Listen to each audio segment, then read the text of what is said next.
예, 앞선 첫 번째 기조 강연에서 정말로 분노심을 금할 길이 없었습니다. 그럼 과연 우리는 어떻게 대처해 나가야 할 건지에 대해서 안동대 임재 교수님을 모시고 두 번째 기조 강연을 청해 듣겠습니다.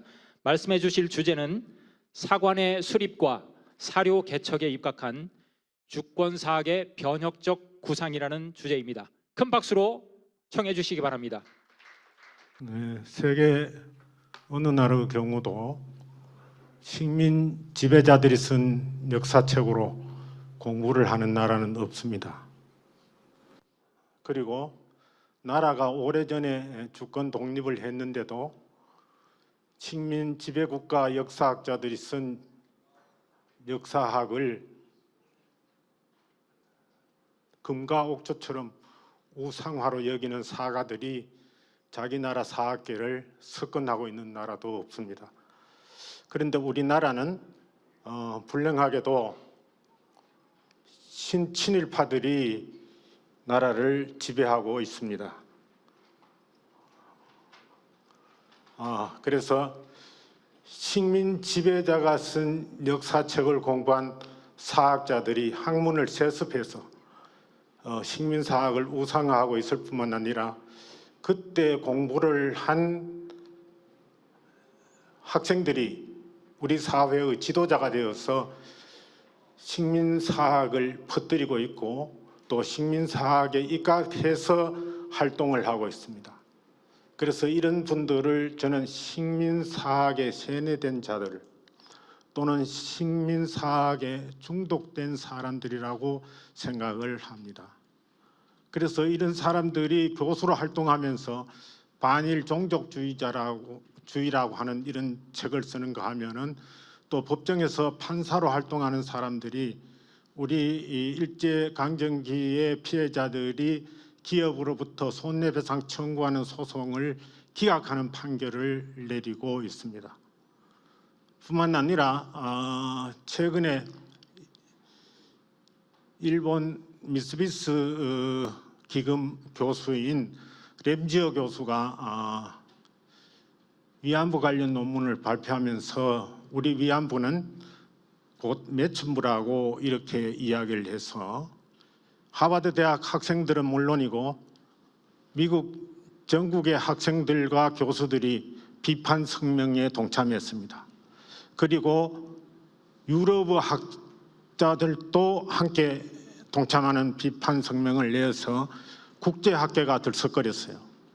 뿐만 아니라 심지어 일본에서도 램지어 교수의 논문을 비판하는 성명이 있었습니다. 그런데 정작 한국 학계는 제가 알기로는 침묵했어요. 학계에서 나서서 비판 성명을 단체로 내지 못하고 그런가 하면은 오히려 한국 측에서 램지어 교수를 옹호하는 메일을 램지어 교수를 비판하는 미국 학자들에게 보냈습니다. 누가 그랬을까요? 반일 종족주의의 저자이자 또 대학 강단에서 위안부는 매춘부라고 강의하는 교수 그들이 너희 제3자는 빠져라 하고 오히려 램지어 교수의 편을 들었다고 하는 겁니다. 예. 그런데 정작 미국 현장에서는 그런 비판 성명만 내는 것이 아니라 구체적으로 하버드 대학 카터 에커트 교수는 램지어 논문이 무엇이 잘못됐는가 하는 것을 지적하고 또 안드류 고든 교수와 함께 그 주장에 대해서 반박한 논문을 준비하고 있다고 합니다.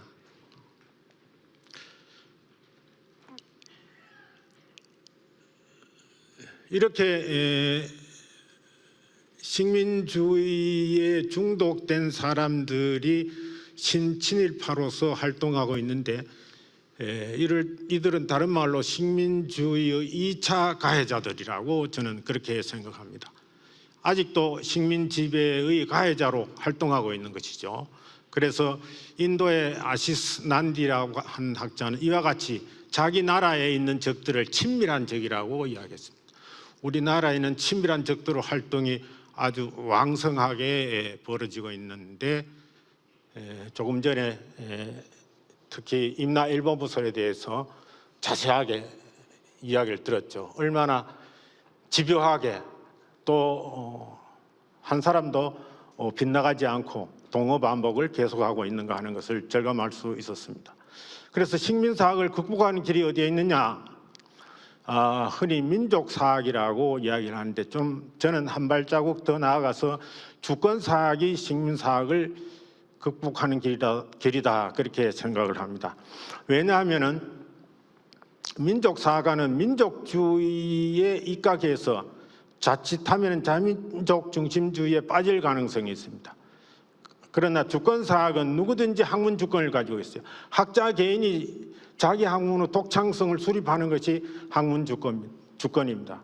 그러면 조금 전에 우리가 본 것처럼 임나임 일본부설처럼 누구든지 한결같이 그런 주장을 하지 않을 것 아니에요.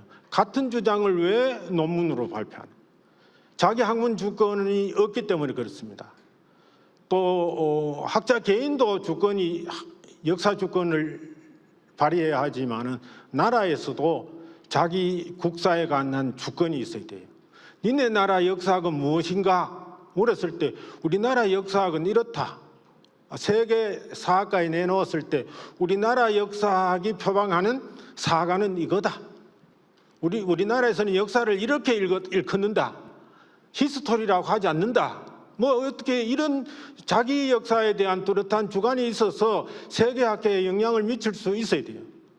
그리고 이러한 그 주권사학은 한국에만 한정되는 것이 아니라 모든 주권 국가의 나라는 자기 나름대로 대등한 역사 주권을 확립할 수 있어야 돼요. 제가 표방하는 주권사학은 그런 내용입니다. 그럼 주권사학을 새롭게 구상하려면 어떻게 해야 되는가? 우선 역사에 대한 인식이 달라져야 돼요. 그리고 사료를 새롭게 개척해요. 늘 보던 사료를 계속 보는 한 역사가 새롭게 쓰여질 수가 없습니다. 그리고 그런 주권사학에 입각한 새로운 사관이 필요하다는 거죠.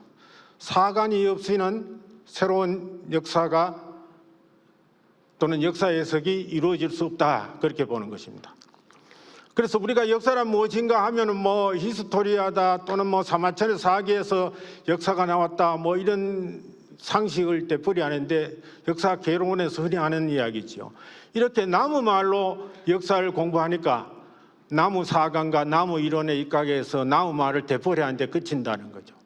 그러다 보니까 묻는 사학 또는 실증 사학이 우리 역사학계에 팽배하고 있다는 것이죠. 제가 어느 고대사 모임에 가서 발표하면서 자중에게 여쭤보았어요. 우리말로 역사란 말이 무엇인지 아는가 물어봤습니다. 어떻게 역사학을 하면서 자기 말로 역사를 뭐라고 하는지 한번 생각해 보지 않았나는 거죠. 그랬더니 원로 사학자들은 얼굴이 불그락하고 젊은 대학원생들은 막 얼굴이 환하게 빛이 났어요. 그래서 역사의 우리말은 본풀이다. 본풀이라고 하는 것은 구판에서 구술할 때, 큰 구술할 때는 전지조판에서부터 우주사, 인류사, 그 다음에는 아시아사, 한국사, 그리고 구술하는 지금 여기 김구기념관 여기까지 역사를 이야기합니다. 작은 구술할 때는 그 구세에서 섬기는 무신이 어떻게 이력을 가지고 이런저런 경과를 거쳐서 어느 자리에 자정했다 이렇게 얘기합니다. 그래서 우주사에서 국가사, 지방사, 개인사까지 노래를 하는데 이것을 본풀이라고 그래요. 그래서 구술하는 이유는 공연히 하는 게 아닙니다. 늘 지금 여기 우리 집안에 또는 어느 개인이 우리 마을에 문제가 있기 때문에 구술하는 거죠. 구술하면서 지금 이 사람이 병을 앓는 것은 지금 우리 집안에 재수가 없는 원인은 어디에 있느냐? 그 원인은 과거에서 찾는 겁니다. 그래서 과거에 가서 현재 원인을 찾아가지고 그걸 풀어서 지금 문제를 해결하고 거기서 끝나는 게 아니고 그러므로 이제 1년 뒤에는 2년 뒤에는 이 집안이 흥성할 거다. 또는 아무개는 장가 못 갔는데 장가도 가고 취업도 할 거다. 이렇게 미래까지 전망하는 것이죠. 그래서 제가 보기에 큰 무당은 진정한 구술 역사가가 아닌가 그런 생각을 합니다. 그래서 저는 구수의 범풀이라는 말에서 사간을 수립했어요. 그래서 그것을 범풀이 사간이라고 하는데, 이것은 뭐 랑케 사간이니 뭐 크로체니 또는 콜링우드니 하는 서양의 역사, 또 우리나라 선배 역사학 누구의 사간을 끌어온 게 아니고, 저 나름대로 우리 생활사에서 역사가 어떤 때에 구현되는가, 노래되는가, 문제되는가 하는 것을 보고 역사의 우리말도 찾고 사간도 수립했기 때문에 이거는 독창적인 사건이죠. 이거는 세계학계에서 누가 뭐라 그래도 이거는 나의 사간이라고 이야기할 수가 있습니다. 그래서 역사학의 진정한 목적이 어디 있느냐? 그것은 우리 현실의 모순을 해결하기 위해서 과거사를 되돌아보는 거죠. 거기에서 우리 역사의 현실의 모순이 있고, 그래서 그 모순을 해결함으로 해서 현실 문제를 해결, 미래의 밝은 전망을 제시하는 것이 진정한 역사가 아닌가. 그래서 범풀이 사가는 바로 그런 것을 표방하고 있다는 것이죠. 예를 들어서 지금 남북 분단이 문제가 되고 있잖아요. 남북 분단을 해결하려면 어떻게 해야 돼요? 남북 분단이 왜 일어났는가 하고 과거사를 되짚어 봐야 되죠. 해방 공간에 북쪽에는 소련군이, 남쪽에는 미군이 진주해서 남북 분단이 38선을 기준으로 이루어졌구나. 예, 그게 하나의 원인이죠. 또 그 이전의 원인은 뭡니까? 왜 그 사람들이 진주해 왔어요? 우리가 일제로부터 자주 독립을 해야 되는데 자주 독립을 못했어요. 외세에 의해서 독립을 했기 때문에 이렇게 분단이 이루어졌다. 또 일제가 우리나라를 식민지하지 않았으면 지금 분단 상황은 없었습니다. 그때 그 근본을 쭉 찾아 들어가야 일제가 우리를 식민 지배했구나. 거기서부터 우리의 분단의 실마리가 있구나. 그래서 그 원인을 알고 그 문제를 해결할 수 있어야 되죠. 그리고 민족 통일을 하면은 앞으로 어떻게 되겠어요? 우리나라 역사는 더 진전되겠죠. 그래서 통일 한국은 앞으로 미래는 어떻게 가게 될 것이다 해서 분단 한국에서 통일 한국의 미래까지를 밝게 전망하는 것이 진정한 역사다. 그것이 범풀이 사간이다. 그렇게 말씀드릴 수 있습니다. 둘째로 역사학은 범풀이라고 했는데 역사를 새롭게 인식해야 될 뿐만 아니라 역사가 뭐를 연구하는가를 알아야 돼요. 역사는 역사를 연구하는 게 아닙니다. 역사는 사료를 연구해야 돼요. 사료가 없으면 역사를 연구할 수 없습니다. 사료를 연구해서 역사를 서술하고 재구성하는 것이 역사입니다. 그래서 저는 역사학은 다른 말로 사료학이다 이렇게 말씀을 드릴 수가 있습니다. 사료를 연구하는 것이 역사라면 역사학이 발전되려면 어떻게 해야 됩니까? 사료를 새롭게 해석하든지 아니면 사료를 새롭게 발굴해야 돼요. 그래서 역사학은 사료학이자 사간의 학문이라고 말씀을 드릴 수 있고, 사간은 떨어져 있는 것이 아니라 사료가 사간을 결정하고 사간이 사료를 결정한다. 이렇게 말씀드릴 수가 있습니다.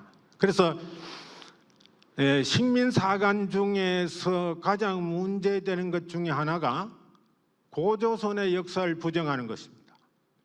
그래서 당군은 만들어진 진화다 뭐 이런 것을 표방하는 저서가 우리 학계에 나와 있습니다. 그런데 이런 사관을 뒷받침하는 사관이 실증사관이죠. 사료의 기록을 원사료라고 보고 그 원사료에 입각해서 과학적이고 객관적으로 해석을 하는 것이 실증주의 역사입니다. 그래서 사료의 기록에 실증 불가능한 내용이 있어요. 예를 들어서 상륙사 고조선 쪽 기편, 기 내용이 흔히 우리는 당군신나라고 하죠. 저는 그걸 당군범풀이라고 합니다만, 그 당군신나에 서술된 내용이 이해하기 어렵다는 것이죠. 실증 불가능하다. 그래서 비합리적이고 이것은 역사로 볼 수 없다는 겁니다. 어떻게 한웅이 하늘에서 하강했다는 것이 말이 되느냐? 또 건강보험이 어떻게 나타나서 사람이 되겠다고 말을 하는가? 또 그것이 어떻게 여자로 변신했는가? 이것은 신라에나 가능하지 역사가 아니다. 이렇게 보는 것이죠. 이것은 실증사관과 식민사관으로 보니까 그렇게 보이는 것이죠. 이미 결론은 나 있어요. 고조선은 인정할 수 없다.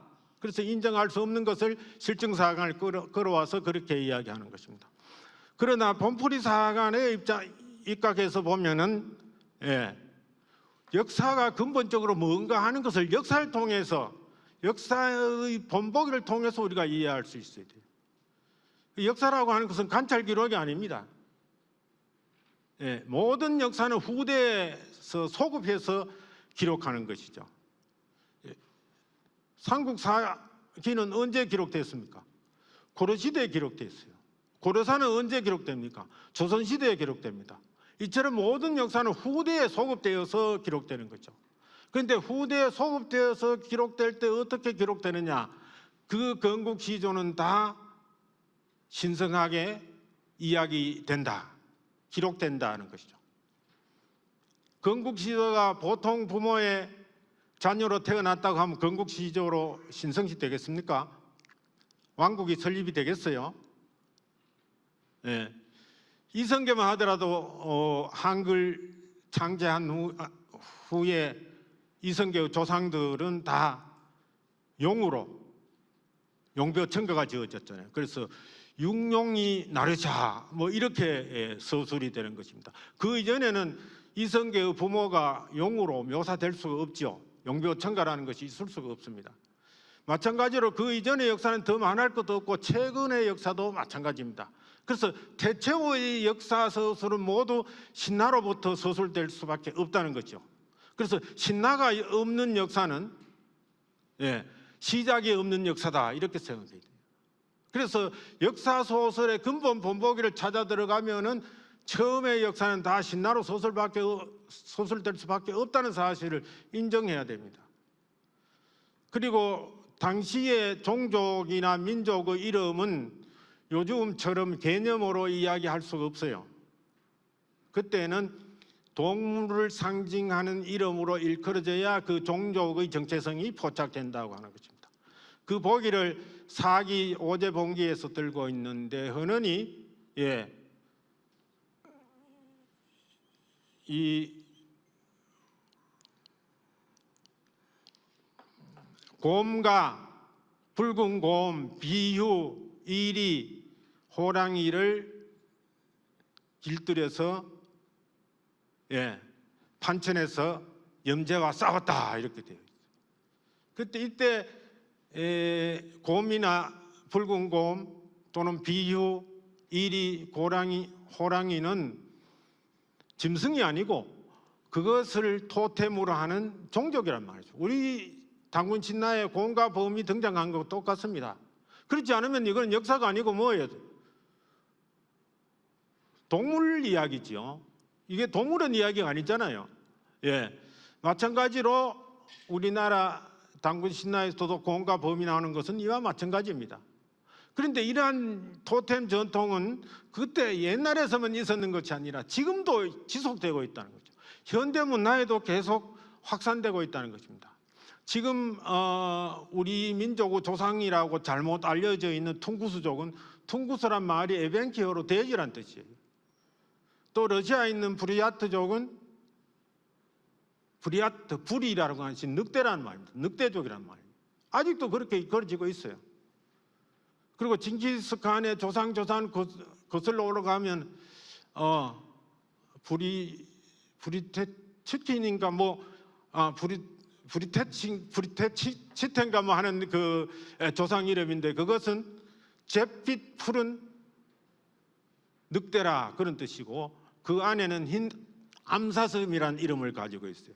그러니까 지금도 이와 같이 종족 이름이 동물로 일컬어지고 있을 뿐만 아니라 동물 토템의 이러한 문화적 전통은 현대 최첨단 문화에도 고스란히 이어지고 있다고 하는 것이죠. 토템이라고 하는 것은 섬기는 대상이기만 한 것이 아니라 어떤 집단을 나타내는 상징물입니다. 지금 여기 보이는 것이 미 연방 정부를 상징하는 휘장, 흰머리 독수리입니다. 그리고 오른쪽에는 나치스의 독수리지요. 우리나라 연세대학도 독수리를 상징하고 고려대학은 호랑이로 상징합니다. 또 야구팀도 삼성 라이온즈 사자로 상징하고 두산 베어즈 그래가지고 두산은 곰으로 상징됩니다. 이 외에도 정부기관이 뭐 이렇게 제비나 또는 뭐 갈매기나 이런 동물로 상징하는 게 굉장히 많을 뿐만 아니라 현재 세계적인 명품 하나인 라코스테, 퓨마, 르꼬꼬 이게 다 악어나 퓨마나 닭으로 상징되고 있다고 하는 것이죠. 이런 문화는 지금 최첨단 문화인 트위터와 같은 SNS에도 파란 새로 상징되고 있어요. 그것을 클릭해야 트위터로 들어갈 수가 있다고 하는 것입니다. 따라서 이 곰과 범이 등장하는 걸 보고 이거는 신나다고 하는 것은 역사가 뭔지 역사 기록을 어떻게 하는 건지 하는 것을 전혀 모르고 글자만 보고 역사를 해석하는 것이 아니라 사료를 읽은지 독서하는 데 머물고 있다는 것입니다. 그래서 우리가 이런 사료를 더 확대하기 위해서 문헌 사료뿐만 아니라 여러 가지 유물 사료를 봤을 때 지금 여기 보이는 것이 고구려 초기의 청동상입니다. 중국 요령성 평강에서 출조된 것인데 이 청동상을 보는 순간 여러분들 어떤 생각이 들어요? 단군 신화를 떠올릴 수 있겠습니까? 저는 신나란 말을 쓰지 않고 본풀이 역사이자 뭐 신나란 그런 뜻을 동시에 가지고 있어서 이거는 고기에 있는 환웅 본풀이를 고스란히 나타내고 있는 청동장식이라고 봐서 제가 이름을 붙였어요. 환웅 천조상이다. 이 장식품을 보면은 곰과 호랑이가 쑥과 마늘을 먹는 모습이 있는데 호랑이는 쑥을 먹지 않았어요. 그 앞에 쑥이 쌓여 있어요.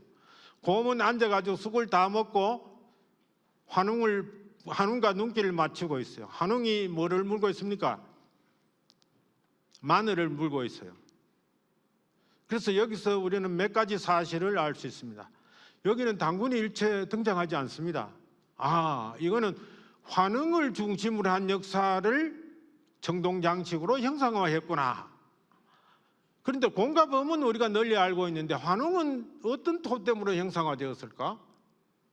토템으로 형상화되지 않으면 저렇게 조각물을 조형물을 만들 수가 없어요. 그런데 보는 것처럼 아주 큰 새로 형상화되어 있다. 저게 뭐 삼조고일 수도 있고 저는 하늘새라고 해서 천조라고 그렇게 이야기했는데 환웅은 곰족과 범족처럼 새가 토템 동물이었구나 하는 것을 알 수가 있습니다. 그리고 그 곰이 앉아있는 뒤에 머리만 보이는 그게 무슨 동물이겠어요? 늑대지요. 그래서 이 늑대는 고기에 나타나지 않습니다. 곰과 범만 나타납니다. 그래서 저 청동상은 이때만 하더라도 고구려 초기만 하더라도 환웅본풀이가 우리가 흔히 말하는 단군 신라가 더 풍부하게 곰과 범 외에 늑대도 찾아왔구나. 늑대는 아주 납작 엎드려가지고 곰 뒷전에서 이 환웅 신시에 동화되었구나 하는 사실을 알 수가 있습니다.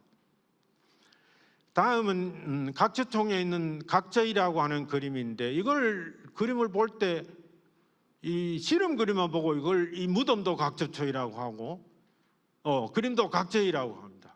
제가 볼 때는 무덤보다가도 더 중요한 것이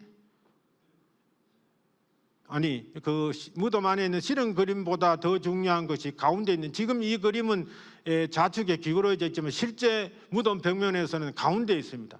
신단수도다. 저 나무의 그림이다.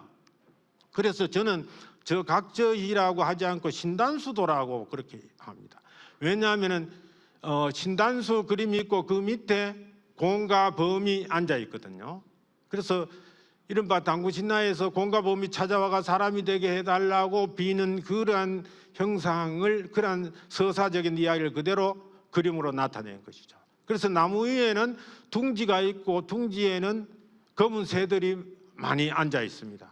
그래서 여기서도 환웅 천왕이 바로 고구려 사람들의 조상으로 인식되었구나. 이때는 당군이 태어나지도 않았습니다. 그래서 여기서 다시 환웅 천왕의 토템은 신단수 위에 앉은 새구나, 그렇게 생각할 수가 있습니다. 그래서 환웅 토템폴은 그 이후에 솥대로 바뀝니다. 여기 우리 마을에 솥대도 세우고 당나무 근처에 장승도 세우는데, 저 장승을 법수라고 합니다마는 그래서 신단수가 마을마다 당나무로 형상화되어 있다, 이렇게 보셔도 되고, 거기에 솥대가 있는 경우에는 나무 위에 새가 앉아 있잖아요. 그래서 나무 위에 새가 앉아 있는 것은, 이것은 바로 우리는 환웅 천왕의 후예입니다 하는 그런 뜻입니다. 그리고 오른쪽에 남녀 장승이 있는 것은 우리는 환웅과 웅녀 사이에서 태어난 당군의 후손입니다, 그런 뜻을 가지고 있어요. 물론 그 마을 사람들은 모릅니다. 마을 사람들이 모르고 있는데, 이 마을 사람들이 오랜 역사적 전통 속에 잠재의식으로 내려오고 있는 것이죠. 그 다음에 이러한 결정적인 증거가 부안군 월청리에 보면은 석장석이 있는데, 장성에다가 환웅하고 왕금을 써놨어요. 그러니까 이분들은 바로 우리 마을을 지키는 수호신, 우리 마을을 개척한 신은 환웅과 왕금이다 하는 것을 고스란히 직접적으로 보여주는 거죠. 그런 점에서 우리는 우리 생활사 속에 당군 조선이 아니라 환웅 신시의 역사가 고스란히 지속되고 있다는 것을 알 수가 있습니다. 그래서 우리는 이러한 사료를 본풀이 사관이라고 하는, 또는 주권사학이라고 하는 그런 문제의식이 없으면 이걸 사료로 보이지 않아요. 그냥 민속품이라고니 하는데, 그래서 우리는 중요한 사료 가운데 지금 우리 학계에 전혀 거론하지 않는 생활 사료가 묻는 사료나 유물 사료 못지않게 중요하다고 하면서 이 자리에 새로운 사료로서 제기를 하는 것입니다. 생활 사료 중에서 유형적인 사료로는 솥대나 장성처럼 실제로 우리 마을에 지금도 그대로 존재하고 있는 살아있는 사료고, 또 그 외에 쑥과 마늘을 먹는 그런 식문화의 전통. 쑥과 마늘을 언제 먹었습니까? 당군 조선 이후에 먹었습니까? 당군이 나기 전에 환웅이 공가범에게 먹으라고 준 것이 쑥과 마늘 아닙니까? 그러니까 이거는 환웅 신시 시대의 식문화 전통이 아직도 우리 사이에 이어져 오고 있다고 하는 것입니다. 그런데 이러한 전통이 과연 한국 것인가? 일본과 중국, 몽골과 같은 이웃 나라에도 쑥과 마늘을 먹으면은 이거는 사료로서 증거력이 부족합니다. 그런데 일본은 쑥만 조금 먹어요. 드세게 먹지는 않습니다. 3월 3일 풀떡으로 조금 먹고 마늘은 먹지 않습니다. 중국은 마늘은 먹는데 쑥을 먹지 않아요. 마늘도 우리처럼 드세게 먹지 않습니다. 그런데 몽골은 이 둘 다 제대로 먹지 않아요. 그러니까 쑥과 마늘을 다 갖추어 먹는 것은 바로 우리가 환웅 천왕의 후예다 하는 것이고, 그 식문화가 그대로 우리 몸의 문화적 유전자로 이어지고 있다고 하는 것입니다. 그래서 이러한 생활 사료를 통해서 봤을 때 저는 이 사료를 사료라고 생각하는 순간, 우리는 환웅 천왕의 후예구나. 당군 조선 이전에 환웅 신시국이 우리의 처음 국가이구나 하는 것을 알 수가 있었어요. 그런데 이 사료는 묻는 사료하고 달라가 누가 의도적으로 왜곡하거나 잘못 쓸 수도 없어요. 이게 아니라고 쑥과 마늘 먹지 마 그런다고 누가 안 먹겠어요? 장승 솥대 세우지 마 이거 가능하겠습니까? 당나무 그거 섬기지 마라 가능하지 않습니다. 이거는 무의식적으로 집단적으로 전승되기 때문에 이거는 움직일 수 없는 불변의 증거력을 갖추고 있는 사료다라고 말할 수 있습니다. 그래서 이러한 식문화 전통의 생활사로에 입각해서 우리 민족의 출발점은 단군 조선국이 아니라 한웅 신시국이구나 하는 것을 알 수 있었는데, 여기 제가 신시국을 한자로 써놓은 이름은 이게 신시라고 하는 것이 잘못됐다고 하는 것입니다. 이거는 시가 아니고 저자시가 아니고 잡목무성할 불자다. 이게 컴퓨터에서는 분간할 수가 없어요. 거의 똑같습니다. 그러나 붓으로 쓰면은 체가 조금 다른데, 어쨌든 그래서 이게 착각을 일으킨 것이 아닌가. 왜냐하면 신단수라고 하는 표기의 우리말 뜻은, 신은 하느님이죠. 하느님, 한인입니다. 햇님이에요. 단은 밝다는 뜻이고 햇빛을 나타내고, 수는 구체적으로 개별적인 나무이지만 그 옛날에 원시림 속에 우뚝한 한 나무 신단수 같은 게 있을 때는 그 접은 전부 숲으로 우거져 있다고 봐야 돼요. 그래서 숲을 상징하는데, 거기서 다음 왕의 이름이, 시조왕의 이름이 신단수에서 단자를 빼가지고 와가지고 단군이라고 이름을 지었고, 그 신단수가 있는 나라 이름을 환웅천왕이 시라고 했겠어요. 시는 저자시인데, 그래서 어떤 사람은 이걸 자꾸 그대로 이야기해가지고 도시국가였다, 뭐 이렇게, 또는 성읍국가였다 이러는데, 그거는 신단수를 줄여서 신수인데 그것을 잡목무성한 불자로 쓴 것이 아닌가 그렇게 생각합니다. 그것은 그러한 국호의 전통이 어디에 이어지고 있냐면 계림으로 이어지고 있습니다. 신라의 초기 국호는 계림이었는데, 계림이 바로 원시림이었죠. 원시림인데 그 속에서 흰달기 불어서 계림이 되었다고 하는 것입니다. 그래서 우리는 단군의 이름도 처음에는 단군이 아니고 환군이었을 것이다 하는 것을 추정할 수 있어요. 왜? 환인의 아들 환웅이고, 환웅 아들이니까 당연히 환자를 이어봐서 환군이라고 했을 거 아니에요. 그런데 왜 단군이 되었을까요? 조선의 시조였기 때문에 그렇다.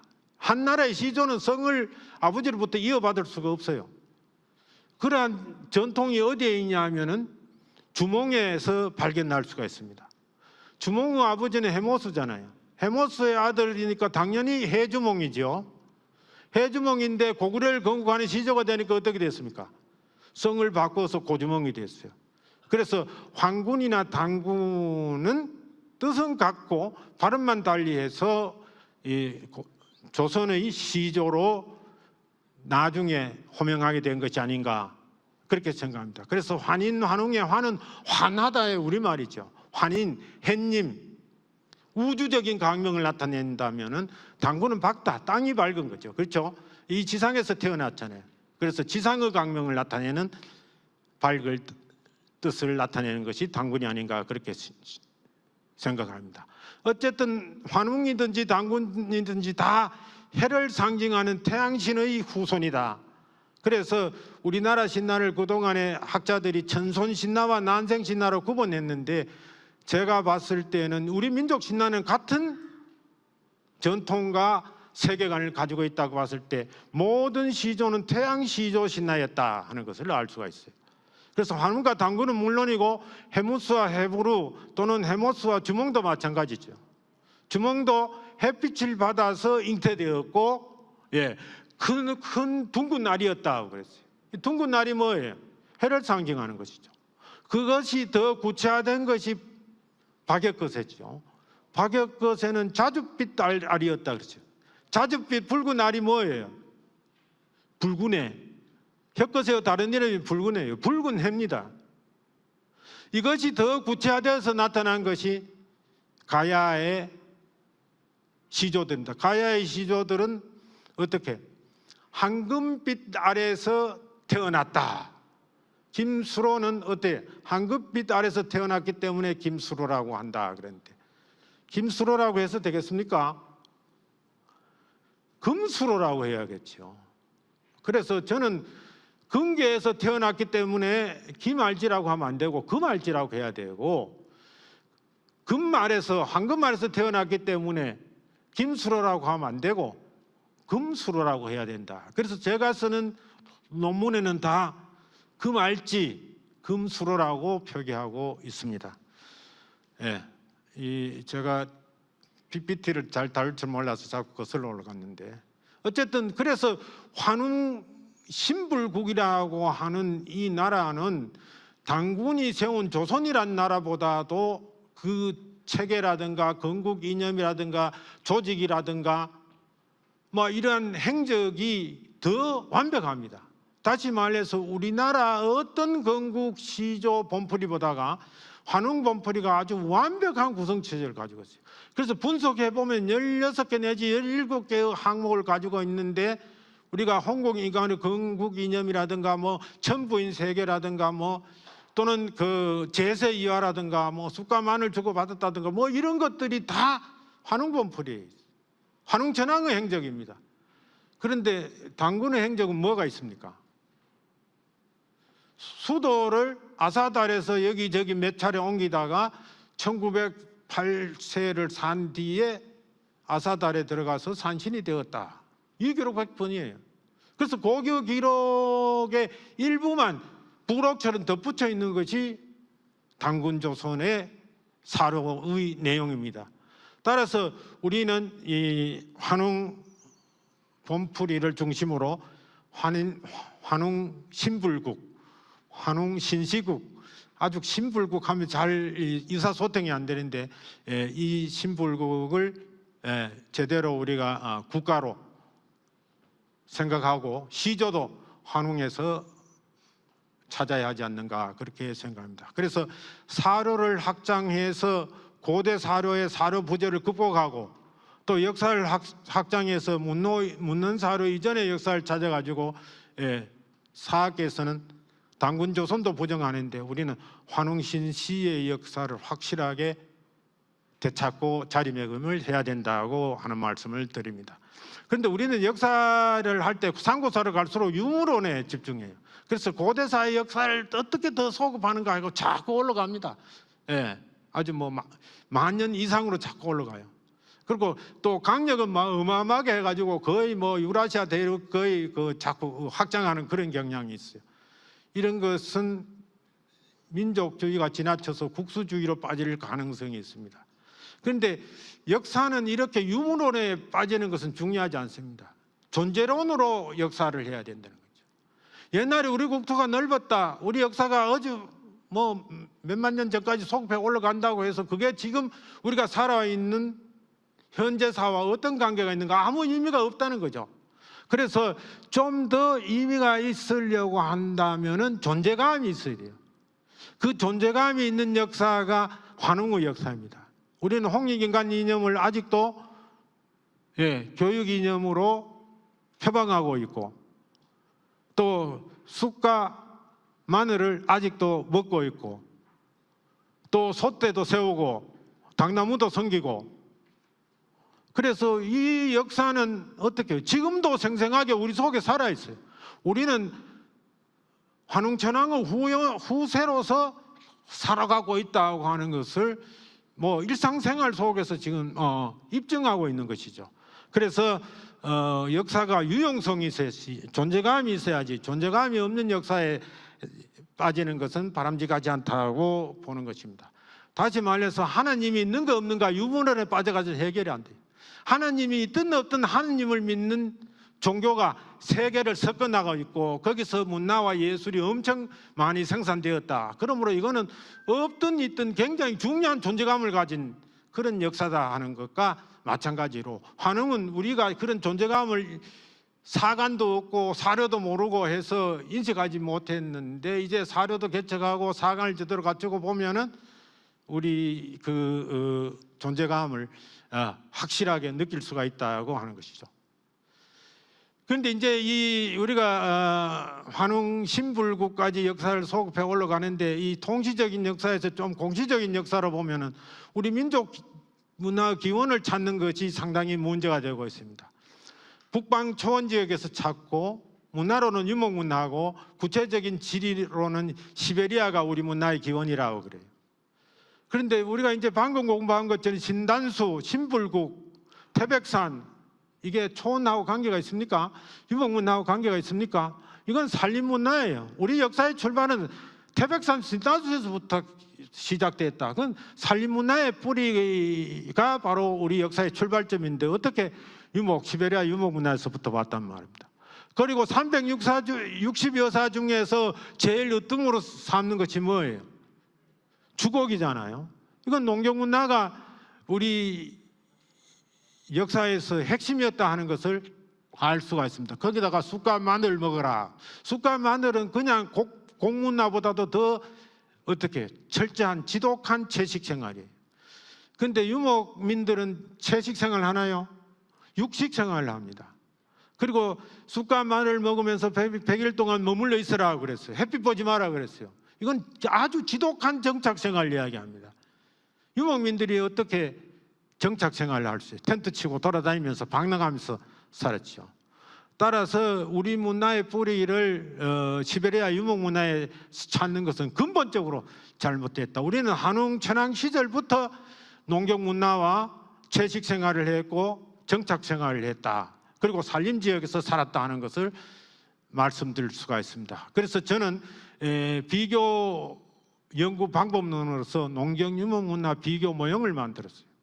그래서 아무리 지리적으로 가까워도 생태학적인 차이가 있으면은 문화는 전파가 되지 않는다. 그래서 유목문화가 농경문화로 전파가 되었다는 것은 그것은 전파론에 맞지 않았다고 하는 것입니다. 그런데 로널드 휴턴이라고 하는 영국 교수는 더 사만이라고 하는 책에서 시베리아 문화에 대해서 아주 비판적으로 이야기합니다. 시베리아 문화라고 하는 것은 서양 사람들이 학자들이 관념적으로 만들어냈지 실제로 시베리아 문화라는 것을 한마디로 말할 수 없다는 겁니다. 왜냐하면 시베리아 대륙은 유럽 대륙의 몇 배가 되는 대륙이에요. 거기다가 서로 문화가 다른 민족들이 널리 산재해 있을 뿐만 아니라 방랑 생활을 하고 있어요. 그런데 문화의 구심점이 어디 있어요? 시베리아 문화의 기본을 시베리아 사람들한테 한번 물어봐요. 점을 어디서 찍을 수 있느냐? 시베리아 사람도 시베리아 문화의 기원을 시베리아에서 찾지도 않는데 우리 한반도에 있는 이 작은 지역의 문화를 저 마막이 넓은 대륙 지방에서 그 기원을 찾는다는 것은 기원을 안 찾는 것이나 다름없죠. 그래서 왜 우리는 시베리아를 안다고 생각하는가? 왜 우리 문화가 시베리아에서부터 왔다고 하는 확실한 근거는 무엇인가? 이런 데 대한 자문을 할 필요가 있죠. 그럼 아주 부끄럽지요. 남들이 시베리아가 이랬다고 하는 걸 가지고 아는 체 해가지고 우리 문화를 거기에도 자꾸 끼워 맞추는 거죠. 시베리아 기원설 중에 대표적인 것이 시베리아 샤머니즘 기원설입니다. 우리나라 무당은 시베리아에서 왔다는 것이죠. 그런데 근본적으로 시베리아 샤먼과 무당은 구세 유형이 다릅니다. 샤먼들은 엑스타시 연결해가지고 이 무당 샤먼의 영혼이 이계를 찾아가서 하늘나라로 가든지 또는 지하계로 가든지 이탈해요.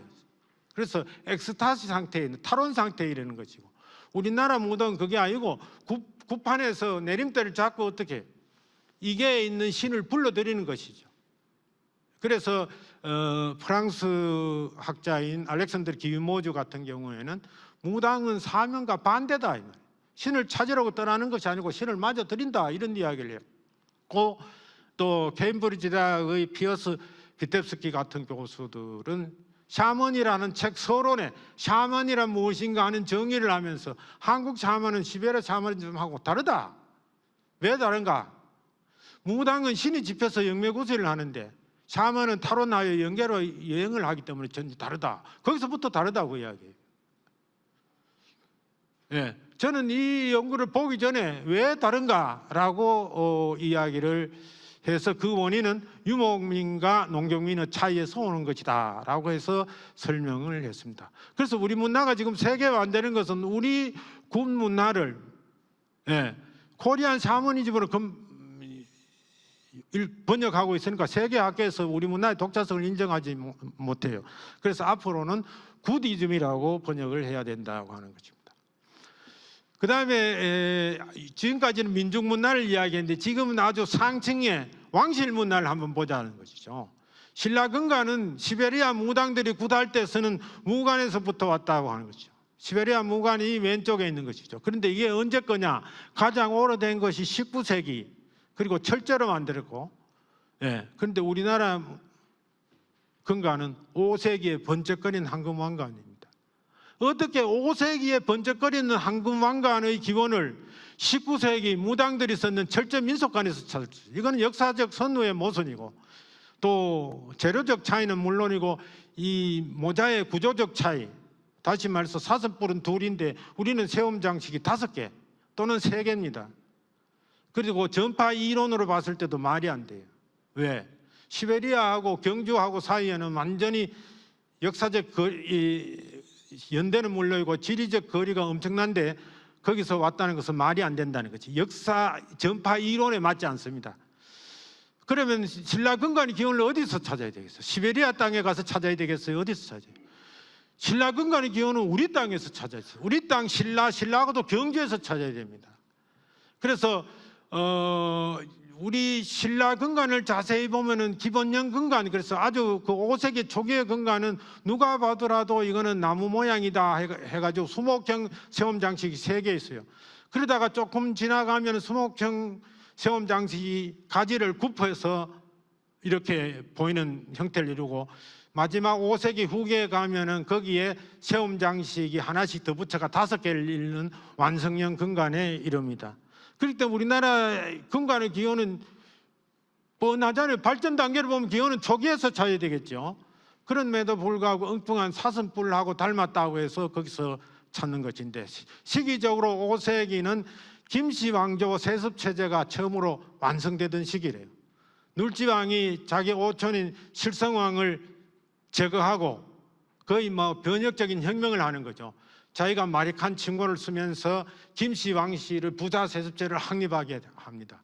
그래서 김씨가 박석김의 성씨 교체를 마감하는 거죠. 그래서 자기 왕조의 시조가 누구예요? 김알지가 아니고 금알지지요.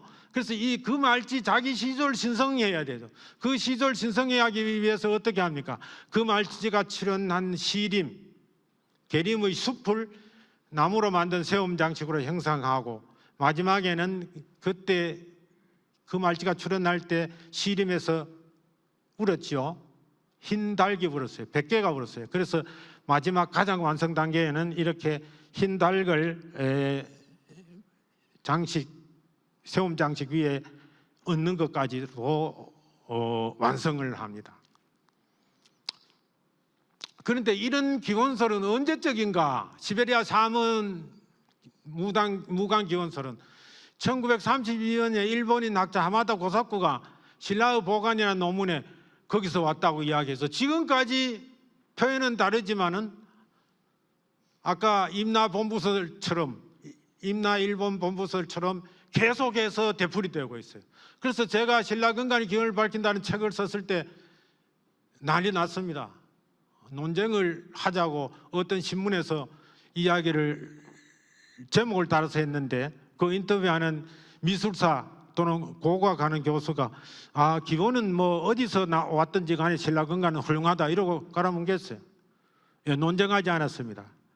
예. 그런데 제가 이 책을 2008년 2월에 썼는데 2008년 12월에 러시아 시베리아 사문 전문학자인 라리사 파블린스키아 박사가 한국에 왔어요. 와가지고 학술 발표하고 천마총 경주에 가니까 당연히 천마총에 답사했죠. 그때 천마총에서 안내한 사람이 누구였겠어요? 그때는 이 박물관장도 같이 왔습니다. 당연히 박물관장급이 안내했으라고 생각되는데 무슨 이야기했어요? 이 근간이 시베리아 사문의 무관에서 왔다고 하니까 그 파블린스키아 박사가 노생교 아니다. 왜 아닌가? 첫째, 시베리아 사문은 국가 조직을 만들어 왕이 된 적이 없다. 둘째, 무관 장식은 한 쌍의 사슴뿔로서 이루어져 있는데 근간은 3개 내지 5개 아닌가? 세 번째로는 시베리아 무관에 따라 이 왕관을 만들어 쓴 역사가 시베리아는 없다는 거죠. 예. 그러니까 결국은 제가 한 연구를 시베리아 사람이 와가지고, 시베리아 전문학자가 와가지고 입증해 준 것입니다. 그 다음에 시대 구분 문제인데 시간이 거의 없어서 아주 간단하게 말씀드리겠습니다. 우리가 뭐 신석기, 구석기, 청동기 절기하는 거는 우리 초등학교 때부터 뭐 학사적으로 보면 200년 전 지식이에요. 그 남나라 사람들이, 덴마크 사람이 한 이야기를 아직도 동어반복하고 있습니다. 제가 볼 때 이 뗀석기에서 간석기로 간 것은 그냥 간 것이 아닙니다. 예, 구석기 시대는 250만 년 동안 지속되었어요. 그리고 신석기는 지금부터 12,000년 전입니다. 그런데 그 사이에 빙하기라고 하는 11만 년의 장관 기간이 있고, 그 빙하기 동안 인간은 어디서 살았느냐? 큰 동굴 속에 살았어요. 동굴 속에 어둠에 갇혀 살면서 어떻게 했어요? 거기서 돌을 갈기 시작했어요. 거기서 예술이 태어나요. 거기에서 이야기가 태어납니다. 거기에서 지성이 생기는 것이죠. 그래서 브라이언 페건 같은 그 고고학자는 인류의 지성은 빙하시대 환경에서 출현했다. 모든 신화나 예술이나 이런 지성적인 문화가 빙하기 시대 오랜 어둠의 동굴 생활하는 속에서 그런 상상력이 발휘됐고, 여러분들 신석기는 한깟 도구라고 생각하면 안 됩니다. 공예품이자 소장 가치가 있는 물품이었어요. 그래서 아름답게 갈고 닦은 것이죠. 이것은 효율성으로 말하면 구석기 그냥 만들어 가지고 쓰는 게 낫지, 저걸 오랫동안 갈아가 쓰는 효율성이 당할 수가 없어요. 그러나 이때 우리는 이 무료한 시간을 이런 신석기를 만들었다. 그래서 그 사이에 저는 빙하기를 반드시 넣어야 그 계기성을 제대로 알 수 있지 않는가, 그런 생각을 합니다. 그 다음에는 이제 구슬 통해서 범프리 사관에 따라 통치적인 시대 구분을 했습니다. 제가 시대 구분을 세 가지 했는데, 하나는 첫째는 주술 시대, 예술 시대, 변혁 시대, 공생 시대라고 했어요. 고대에는 주술 시대, 모든 문제를 종교제의적으로 인식하고 주술적으로 해결하려고 했죠.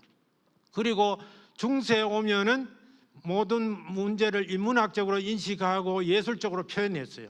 그래서 예술 시대고, 지금 근현대 시대 때는 모든 사회 문제를 사회과학적으로 인식하고 변혁적으로 해결하기로 했어요. 그래서 혁명도 일어나고 오늘 저도 역사의 변혁을 주장하고 있는 것이죠. 그러면은 의뢰의 역사학에서 시대 구분은 과거의 것만 이야기하는데, 미래의 역사 구분을 하지 않으면 역사가 하나만 없다, 그렇게 생각합니다. 그래서 저는 미래 시대 구분을 공생의 시대라고 생각하고, 앞으로 공생의 시대로 가지 않으면은 역사는 지속될 수 없다. 그런데 이거는 통사적인 장관 역사를, 장기 지속적인 역사를 구분했다면은 이런 역사도 필요하지만 중단기적인 시대 구분도 필요하다. 그래서 세기적인 시대 구분을 두 번째로 했습니다. 그래서 지금은 우리는 20세기 인간이자 21세기를 막 살아가는 인간입니다. 20세기를 경제주의 시대, 20세기를 누구든지 문화의 세기라고 하잖아요. 문화주의 시대라고 한다면 19세기는 식민주의 시대, 군사력을 앞세워서 식민지를 정복하던 무력 전쟁의 시대라고 해도 지나치지 않습니다. 그러다가 시장을 개척하고 시장을 점유하는 20세기를 거쳐서 지금은 문화를 공유하는 시대로 왔고, 앞으로는 자연 친화의 시대로 가지 않으면 미래는 없다고 봐서 생태주의 시대로 전망을 한 것입니다. 이렇게 세기적인 시대 구분을 해가지고 우리가 오늘 하루를 잘 살아갈 수 있는가, 단기적으로 지금 이 순간의 시대 구분을 해야 된다. 그래서 10년 단위, 20년 단위 시대 구분을 한 것이 바로 그 밑에 세 번째죠. 그래서 콘텐츠웨어 시대, 현재에서 그 이전 시대는 소프트웨어 시대, 프로그램을 만들었어요. 그 이전 시대는 지금부터 한 20, 30년 전에 컴퓨터를 잘 만들어야 돼요. 하드웨어 시대입니다. 지금은 누구든지 문화 콘텐츠 이야기하죠. 그럼 미래는 뭐냐? 휴먼웨어 시대다. 인간의 감동을 주는 시대다. 그 뒤에는 포스트 휴먼 시대다. 이렇게까지 이야기를 할 수가 있습니다. 왜냐하면 그때는 뭐 로봇 시대가 등장하니까요. 그래서 우리의 미래는 공생의 시대를 내다보면서 생태주의 체제를 기획하고, 단기적으로는 휴먼웨어 시대를 꿈꿔야 한다고 하는 것입니다. 그 다음에는 이제 문명론을 비판할 필요가 있는데, 기존 문명론을 서양학자들이 문명이란 말이 어디서 왔다, 또는 문명을 어떻게 풀이했다, 그걸 가져와 가지고 문명이 이거구나 해서 문명론을 해가지고는 지금 문명론에서 한 발자국도 더 나아갈 수 없어요. 이런 거는 깡그리 무시하고 새롭게 문명을 정의해야 그 새로운 문명론을 펼 수가 있다고 하는 것입니다. 그런데 고대 문명을 보면 뭐 이집트 문명의 피라미드라든가 마야 문명의 석조, 신적, 잉카 문명의 마추픽추 전부 다 어떻게 해요? 아주 대단한 거대한 문화 유적을 가지고 있어요. 거기 이 유적이라고 하는 건 다 노예 노동의 산물들입니다. 그래서 군주의 특권과 국력의 강성함, 경제적인 우위, 이걸 통해서 제국을 형성한 나라에서만 고대 문명이 존재할 수 있어요. 여러분 인민의 노동력을 동원해가지고 거대한 왕릉 짓고 신전 짓고 성벽 짓고 이것이 문명이라면은 여러분들 문명인이 되고 싶습니까? 저는 싫어요. 오히려 문명으로부터 벗어나는 것이 인간 해방의 길이라고 생각합니다. 그래서 문명은 오히려 문화보다도 일반화 가능성이 높고 역사적으로 장기 지속성을 지니며 인류가 공동으로 추구할 보편적인 가치라고 생각을 합니다. 그래서 문명을 한마디로 문화의 고전이다, 문화의 전범이다 보는 거예요. 문명은 문화의 공시적 통치적 한계를 넘어서는 인류의 보편적인 가치 체계를 가진 것이다. 그래서 제가 쓴 고조선 문명과 신시문화에서 그런 주장을 하면서 홍익인간이야말로 문명이다. 이거는 홍익민족이 아니에요. 우리 민족을 널리 이렇게 하자는 것도 아니고 홍익인간이라고 했을 때 이거는 사람을 중심으로 한 것이 아닙니다.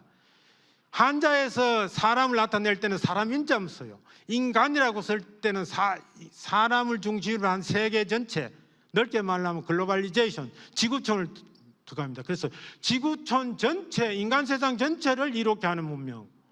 이것은 우리 민족을 넘어서 온 인류가 추구할 만한 문명이라는 것이죠. 그리고 제세 이화도 마찬가지예요. 제세 이화에서 이화도 중요하지만 제세가 중요해요. 세상에 머물러 산다는 뜻이 제세에 있는 것이죠. 지금 서양에서는 우주를 개척해 가지고 지구가 기후 가열나로 망하게 되면 우주에 가서 살겠다고 이런 프로젝트를 하고 있잖아요. 그런 생각을 가질수록 지구는 빨리 망하게 돼요. 우리는 지구를 떠나지 않고 지구 속에서 산다고 생각했을 때 지구 생태계가 건강하고 지속 가능성이 확보되는 것입니다. 그래서 이 제세 이화의 문명도 우리가 미래에 추구해야 할 그런 온 인류가 추구해야 할 공동의 문명이다. 이 한국의 홍익인간 이 문명이 이 다른 인근의 중화주의라든가 일본의 야마토 다마시하고 대조해 보면은 전부 패권적 국가주의거나 침략적 분권주의에 비해서 우리 홍익인간 이념은 이타적 지구촌 공동체주의를 지향하고 있기 때문에 이거는 인류 문명으로 추구할 수 있다고 하는 것이죠. 그래서 우리는 지금까지 4대 고대 문명을 쓰고 또 7대 문명을 이야기하면서 세계 문명사를 썼습니다. 저는 이런 시대를 어두움의 시대라고 생각합니다.